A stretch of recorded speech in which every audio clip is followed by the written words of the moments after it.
digital economy. Then I'd like to try and define the digital economy, moving through to rethinking the possibilities. And I think that's a key word. It's about the challenges and the possibilities of how to embrace the digital economy. And then, what does it mean to you and me, and to our consumers and our businesses with regards to being disruptive, to make a difference? And then, throughout the whole presentation, hopefully a few ad breaks with regards to learnings from overseas and, more importantly, locally, with regards to companies that have actually embraced the digital economy and are doing fantastic things on our shores. And I think it's really important to understand there is a lot happening in South Africa with regards to digital. I must admit, I'm so not used to holding the mic, so apologies if I sound funny, I keep breaking.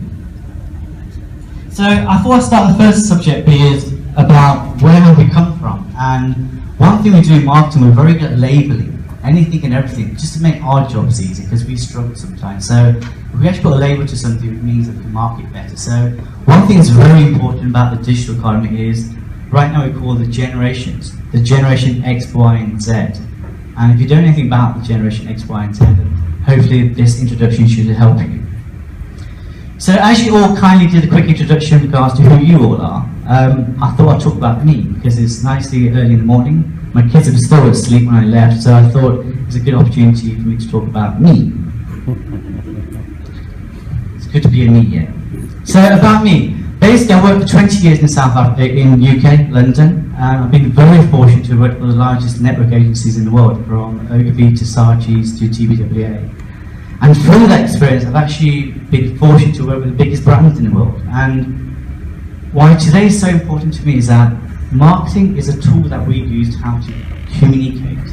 And it's exactly about the digital economy. So for me, I've had 20 years experience actually seeing the evolution hands-on in regards to how the medium has transformed from classic traditional advertising, like we say, above the line, in regards to TV, radio, press, billboard, all the way through to the digital revolution, how we actually now trying to market to consumers today, to the generation X, Y, and Z. So I've been very fortunate to have had that experience for 20 years in London. So through that, I kind of came to South Africa in 2008. I lived in a small little village called Franschhoek. Small place with a great big heart and lots of wine, which we love. Been married for 10 years to my lovely wife Tamara, and we have 3 kids and twins. And the reason I'm sharing all this personal information is that's what we do in the digital world. It's all about now sharing things that we never shared before. I remember going back 10, 11 years ago when Facebook actually launched back in 2006. Nobody actually put their profile picture next to their name because they're too embarrassed to show it was them. And today, people share everything and anything and things potentially they shouldn't share, but they do. So the world has changed. So what you're seeing here is a glimpse of my life, my personal profile from Facebook. Nothing new, everyone has access to it. But that's the new generation. So there's Generation X, which is me. My wife says she's Generation Y, and I say she's XY, because I think she's the same decade as me, but she disagrees. And then I have Generation Z in my household. So our household is made up of Generation X, Y, and Z. And that means nothing to you. It means a lot to us as marketeers, because it's about how we actually target our customers. We need to understand who they are. But the biggest thing you look on this chart is how consumers have been classified and how they actually use different mediums. So I've drawn a line at my generation called Generation X. You kind of know my age now, born between 1961 and 1980. I am in the 60s, trust me. But the key thing there is about computers. It was just the evolution there. It was just starting there. Through to now, if I look at my kids, my twins, they're 3 years old, and they are so au fait with Apple and iPads and iPhones, and I know they're in a very privileged position, but it's the way they think. They can crack my phone quicker than I can. They are so intuitive, that's all they know. They've known nothing different. They've actually been born, in essence, with a phone in their hand. And they know a swipe makes things happen. So I remember taking my daughter to London a few years back, and she was in the hotel room pressing the TV. It's like, Dad, it's broken. Because their perception is completely different. They haven't come from that traditional background. It's more about where they are now. So it's quite good to understand where we kind of come from a marketing and also from a generation perspective with regards to what's happened over the years. And these are my toys. Believe it or not, these are my toys, and hopefully there's lots of people in this room who also recognise lots of these things. But if you don't, and you are generation Y or Z, on the top left-hand corner, that's probably one of the first computers, Sinclair. And I'm actually touching and playing with that. It has something like 128 kilobytes, not megabytes, kilobytes of memory. And it cost something like £80 over 20 odd years ago. Then you've got the things like the Macintosh and the IBM. On the right-hand side, one of my first jobs was working for a company called Computer Posting back in 1989. And downstairs, they had a room probably this size full of mainframes. And if you don't know what mainframe is, these big, vast computer servers that store information and data. And we had one computer, and there's one company called Computer Posting, and all the information went down to this big black room like this, and there's hundreds of boxes, and it kind of processed probably about 1 megabyte of data. And we used to load these things called magnetic tapes onto these big drives, and we process the tapes, and it would show onto a big computer in the corner. And it just kind of shows you, I've probably got more memory in my iPhone 6 than we probably had in one of those mainframes. That's how far we've gone in so little time. The point I'm making, in so little time. If you look at the time we've been here with regards to marketing and advertising, from the 1400s to where we are today, so little time has happened, so much has been done. And then bottom left hand side, I remember things like floppy disk, let alone the 3.5 hard disk. And you guys are very familiar now with memory sticks. In the middle is the instant camera, what you guys call Instagram now. We used to have the physical thing, which we left. And then the whole evolution of the mobile phone. From the 1970s by Mr. Cooper, who launched a Motorola, to where we are today with regards to the whole evolution of smartphones, let alone feature phones or dumb phones. So they're the kind of toys I kind of grew up with, which is so different to the toys, like I just said, my kids have kind of grown up with. They're so born with digital in their DNA. And I think it's really important to understand that we may be learning about digital and being grown up with it over the last 20 years. The next generation, they know no different. But the way they see the world is the way forward. So if we don't change the whole digital economy to make it easier with regards to infrastructure and processes, it's to make it very difficult for the next generation. They accept the internet as a mainstream. They know no different. Technology is not innovation to them. It's a human right, more or less. They just accept it as it is. It's like how they breathe. To them, it's their sixth sense. We talk about our five senses. For them, the sixth sense is technology. It is a given. They live the reality through digital, from becoming superstars on YouTube to creating their own blog and becoming millionaires. The greater part of them are raised by Generation Me, which is X, and my wife, Y. And we kind of adopted the internet 10, 15 years ago. So the difference is we learned how to embrace digital and grow up with it. Our children and the next generation should all have digital as part of their DNA. So the reason I give you that kind of context is kind of your context where I've come from. That I've actually had the experience of 20, 30 years nearly. I've actually seen technology change in front of me and being at the forefront and actually understanding how it's changing to do our jobs better. So it's really important for me in the sense that it's so different to just being told what to do in digital. So it takes us on to how marketing's changed. And I think the key thing I'll do, I've got two slides here, gives you a quick transformation of marketing over the last hundreds of years. And I'll show you how little when I talk about the digital age. So it's only until recently, everything what we call is outbound. And inbound is always an outbound. It's all about shouting at our consumers, about telling them what to do. This is the best product, you should buy X, Y, and Z. It's all through traditional media like TV. But if you actually look at the history, between 1450 and 1900, the key things were, well, the print. It was magazines and posters. And that was the main form of advertising way back then. Moving on, the emergence between 1920 and 1950, the key development, so little time ago, between 1920 and 1950, is the radio, telephone, and TV. And the way through to the 50s and 70s is how we then kind of matured to use those products and media for a marketing perspective. But still, it's all about talking to the customer. It's still about preaching and shouting and talking versus being a dialogue. Then, as I said, only 50 years ago was the birth of the digital age. And get your head around that. 50 years is nothing when you think about how long we've actually been here. So much has happened. So if you look at it there, from 1970 to 94, the first phone, 1973, computers, 1980, mobile, 92, and then how internet email actually grew up between the 90s. And then between 95 and 2002, that's when marketers kind of got very clever regards to how to use those mediums for advertising marketing, to start breaking down from telemarketing, SEO, and blogging, and everything else. But the interesting thing is what's happened actually only in the last 10 years regards to the whole revolution in regards to social media.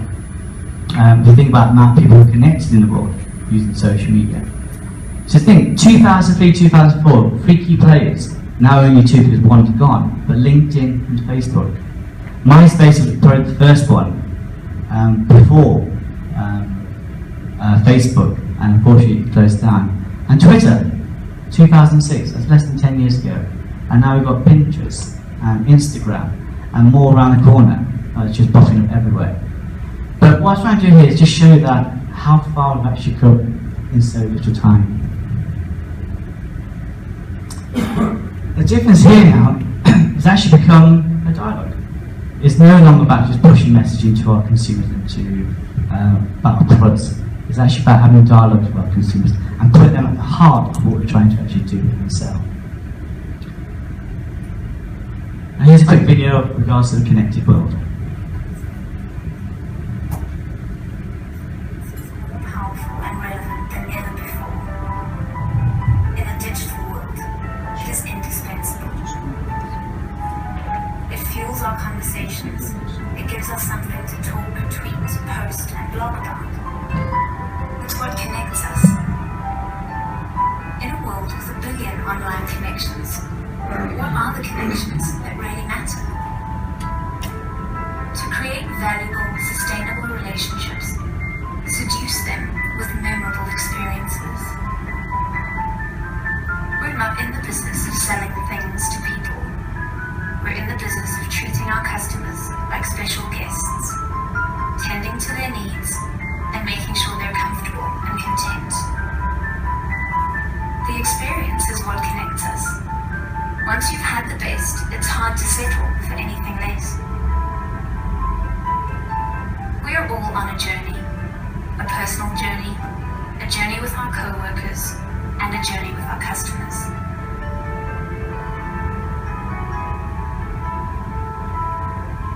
There is no end to your journey. There is no end to our commitment to your success. This journey together is... I don't know if you got the whole video, but basically the essence of that video is all about how the world has actually changed in regards to connections. And when we talk about marketing nowadays, we actually talk about the connected world, and when we go and pitch to our clients, we actually talk about experiences. It's no longer just about a product or a service or a conversation. It's actually about selling experiences. It's at a far deeper level. So moving forward from that to the title of today, I can say the word quite easily here. So what the hashtag is the digital economy. And I did lots of research over the last couple of days in regards to trying to understand a bit more about the digital economy from an academic perspective versus pure marketing. And I saw some amazing videos from TED Talks to the president of Facebook to Google, and in debates over the world in regards to the exact question. And one thing every presenter or MC said at these forums was, it's an easy question to ask. Actually, to answer it is completely different. It's actually quite difficult. And the reason it's so difficult, it kind of depends who you ask. So, if you ask an academic, like I did last week, I asked Leona, I mean, she can tell me now, what is the digital economy? The answer would be very different to if you ask the marketeer, or if you ask the person on the street. So, you're already done. Ask the marketeer, ask the audience, ask a friend, or just go safe and ask one of his own byproducts. So if I went around this room right now, if I wanted to make it interactive, if anyone wants to have a go in defining what they believe the digital economy is, I welcome it. Anybody? You'll be shy, aren't you? Should I pick on somebody? Leona, please, give it a go.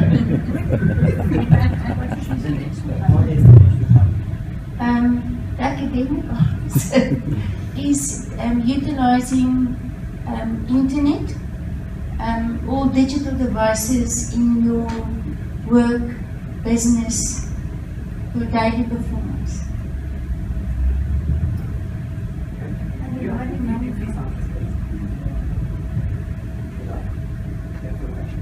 I think e-commerce. Don't be shy about that word, because e-commerce is a very important word. But exactly, the truth is, and it's going back to what I said, based on research and everything else, it actually is a very simple question to ask. It's actually also a very simple question to answer, really. But it depends who you're asking. There's lots of different views, regards to who you are and what you're representing. Are you representing an organisation? Are you representing HR? Are you representing marketing? Or are you representing consumers, or even the basic person on the street, regards to being skilled? And that's where it becomes quite interesting.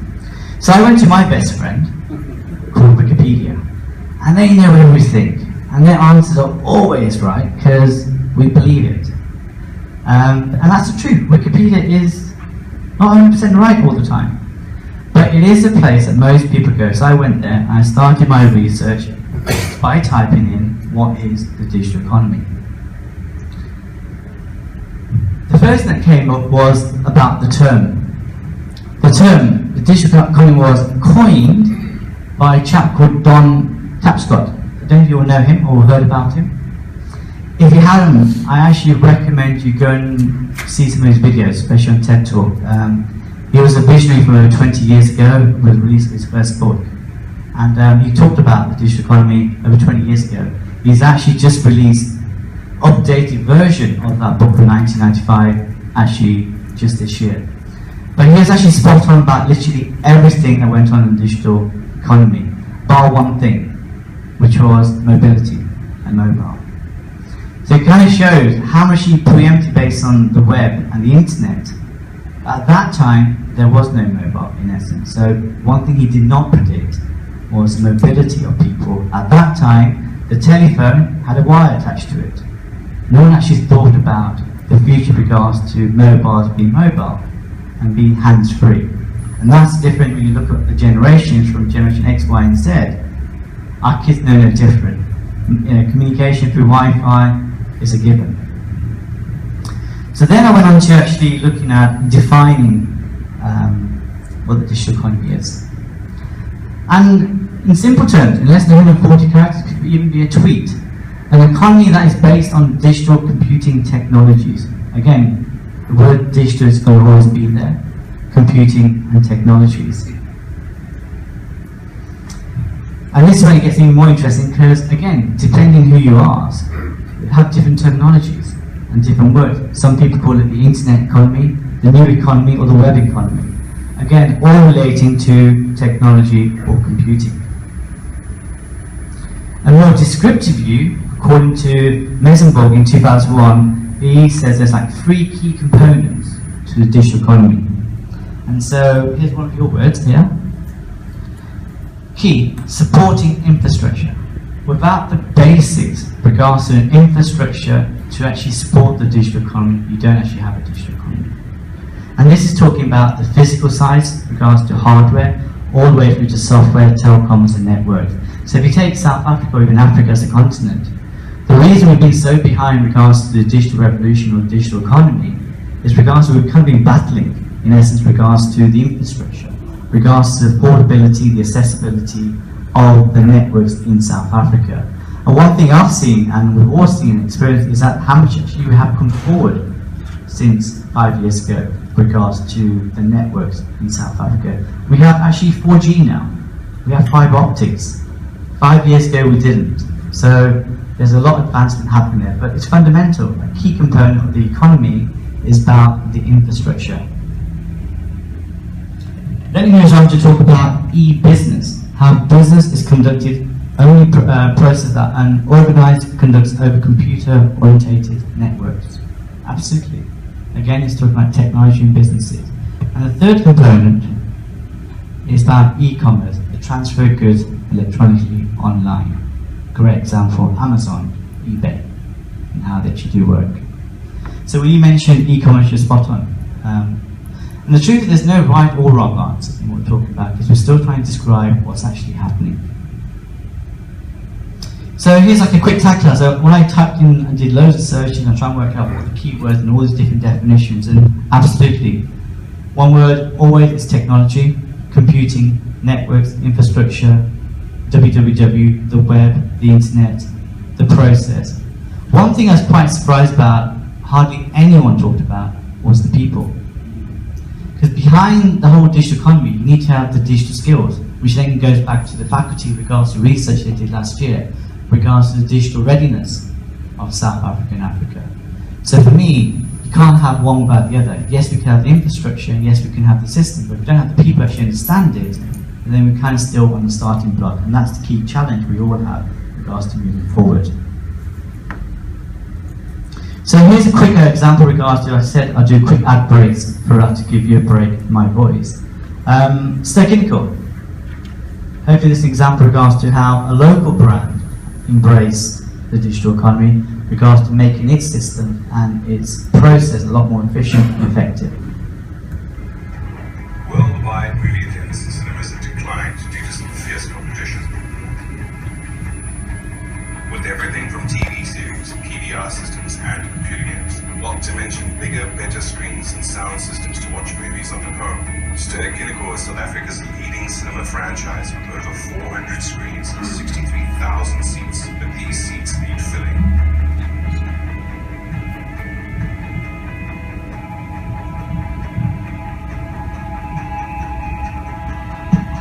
The Ster-Kinekor mobile app is designed specifically with ease and usability in mind.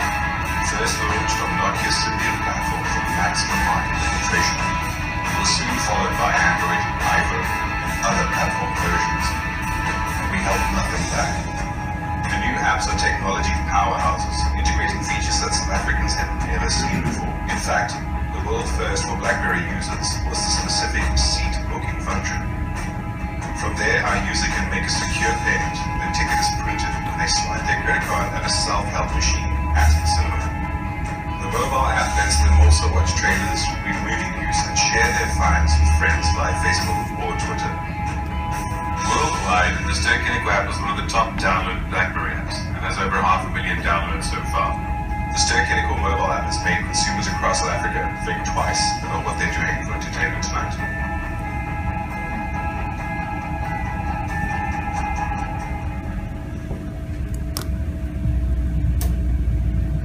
The reason I kind of share that case is actually a client of ours a few years back. It's no longer one of my clients. But the team were given a brief in regards to exactly as that video kind of talked about, in regards to how do we actually change the habit and behaviour of our consumers, knowing that they have smartphones, knowing that people want to book, and the drop-off rates, how do we actually make it seamless? So that's where us as marketeers we're very good in regards to how to join those dots very quickly, in regards to cracking a brief and understanding what to do. But the truth was, actually building an app was phenomenal because we did two things. We actually created a digital ecosystem. We also know, I'll be arrogant to stand up here and say we all got smartphones, because in essence we know the penetration of smartphones in this country is only about 20% or 22% depending who you talk to. The majority of people still have feature phones, or what some people call the dumb phone. So our task wasn't just to jump into digital and start using smartphones. It's about understanding how we can connect with the majority of their target audience, even with the people who don't have a smartphone. So we started with your basic mobile phone and your mobile site, and built it all the way up to the different native apps we built for BlackBerry, Android, and iOS. And in fact, iOS, which is Apple, was the last one we did because it had the least penetration in this country. So for us, it was about understanding who our target audience was and building products and services that actually met those needs in the right order, as opposed to just jumping on it like the majority of people do nowadays and thinking that everyone has a smartphone. And that's why for us, it was a local brand who actually embraced digital to actually upped its game in regards to return on investment, in regards to making sure the bookings happen. They knew people went to the websites or looked at the classified ads in the papers in regards to what's on, but at that key moment of truth, they wanted that booking. And that's a good example of the digital economy, is how you change your internal processes from the moment someone thinking about going to the cinema to actually booking and actually going to cinema and swiping their phone to walk in, to make it a seamless experience. And that's a great example from end to end how digital is being used. So next chapter I'm going to talk about is the rethinking of the digital economy. So in essence, through the increase and the usage of the internet, the explosion of mobile phone, the penetration growth that we're experiencing in this country and around the world, the explosion of platforms from Facebook, Twitter, Pinterest and Instagram, combined, I mean the word combined, with the ongoing advancement in technology. One thing that's great is that technology is moving at such a fast rate. When we think we're just there, it's moving on. And one thing we talk about in the online space, when we talk from a marketing perspective, is that it never stands still. Once you deliver the product, that's just a starting point. You've got to then think about what's going to happen tomorrow. How do you actually up your game? But it's through this kind of process, we've actually changed the way we do business, in essence. Changed the way we actually communicate, connect, engage with one another, all the way through to how we actually interact with our customers. A lot faster and quicker than ever before. I kind of show these kind of images because that's where we've come from being very one way in regards to the TV and radio and how we huddle in a room, to now people on the go, tweeting from their toilets to actually connecting with their customers X, Y, and Z all over the place. That's the pace we're moving at. So simply put, we're creating an economy that is driven by digital components. So a good definition is, in essence, is driving the economy using digital ingredients, digital components from web, internet, and technology to change the process of how we work and how we behave. But the key thing is all about being productive and innovative. Currently I'm talking to Stellenbosch, and one of their key visions is to be the innovation capital of South Africa. And I remember talking to a few of the execs there saying, well, what do you mean by innovation? Does innovation mean a hub of entrepreneurs in the tech park? Or is innovation in regards to how you change the way you work? And the answer I got back was, well, all of that, actually, Prakash. We want to do all of that. We want to be the hub where young people who are entrepreneurs, like Silicon Valley, would come to Stellenbosch and start their startups, and we're helping with incubation labs and everything else. But at the same time, we want to become innovative the way we work. So I said, what do you mean, like your AGMs and your meetings to go paperless? Absolutely. That is also part of the digital economy. It's actually changing the way we actually work. And a good example for that was the paperless meetings now going on in councils. So the key things are changing the way people are thinking, the way they're behaving, and changing the way people are doing commerce and connecting. Again, one of the key words for me about the whole digital economy is about the connection. It's the connection between me and you and the brand, and me and you and the business and my co-workers, between me and my mate, X, Y, and Z. The key word is about connections. Actually, another word I'll just skip there quite quickly is, I love the term, the digital citizen. What an amazing thing that would be, in regards to every citizen, as a human right, having access to digital, and we actually digitize our citizens to be more powerful, more effective in what they do. And I think when we did research, Leona, last year, one of the case studies I read about in the UK is one of the poorest little counties there. They were struggling in regards to being a rough, run-down city. One thing the mayor did there was actually use digital to actually bring the community together by creating a community where people can actually help each other and collaborate to become one of the most prosperous little cities in southern London. So it's different in regards to what you mean by the economy. But the key thing is also about changing the whole model. It's about changing the way that businesses actually think about how they're doing their business. And the key thing is, if businesses do not change the way they think, the way they behave, the way they connect, and how they see the customers, they're going to fail. It's going to be at their detriment. Because we as consumers do move on. And if the businesses do not move on, they will fail.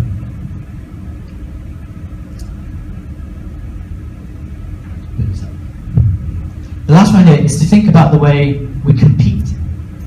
That's the other thing. As a business today, if you do not invest in the digital economy, think about what your competitors are doing. And this is where I move on later on in the next 5 minutes to show some cases around the world with regards to businesses that actually saw what's happening in the digital disruption through to companies that actually haven't.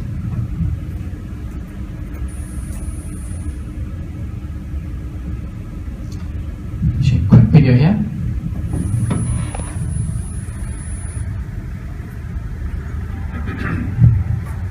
Here's for the crazy misfits, rebels, troublemakers, the round pegs and the square holes, the ones who see things differently. They're not fun, and they have no respect for status quo. You can quote them, disagree with them, glorify or vilify them. Now the only thing you can't do is ignore them. Because they change things, they push race forward. And while some may see them as the crazy ones, we see genius. Because the people who are crazy think they can change the world are the ones who do. The reason I shared that video, obviously you'll guess it's from Apple. It was actually aired in 1997. The amazing thing about Apple at that point in time was regards to how they thought differently, and the whole caption was about think different. I think one thing I've learned taking this task on to talk today was it's about thinking differently. As an organisation, as a business, or as a consumer, it's about going the extra step. So I thought this commercial was actually phenomenal in the sense that it actually evoked that emotional part of your brain to actually think differently. That if you are crazy, you can do extraordinary things. And the way they actually put this whole video together in regards to, from a very emotional marketing perspective, was playing on those strings in regards to thinking differently. But what does this all mean?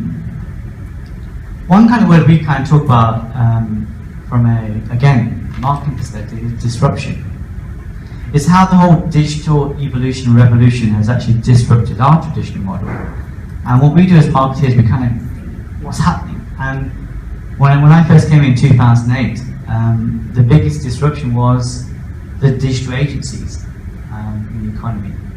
And what the traditional agencies actually didn't like was the fact that they did not understand it. To them, they thought it was websites and technology, things they just were not familiar with. They knew print, they knew TV commercials, they knew how to do radio adverts and billboards and posters. They didn't really understand the whole concept behind digital. So what digital actually did was disrupted the whole industry in regards to the way forward.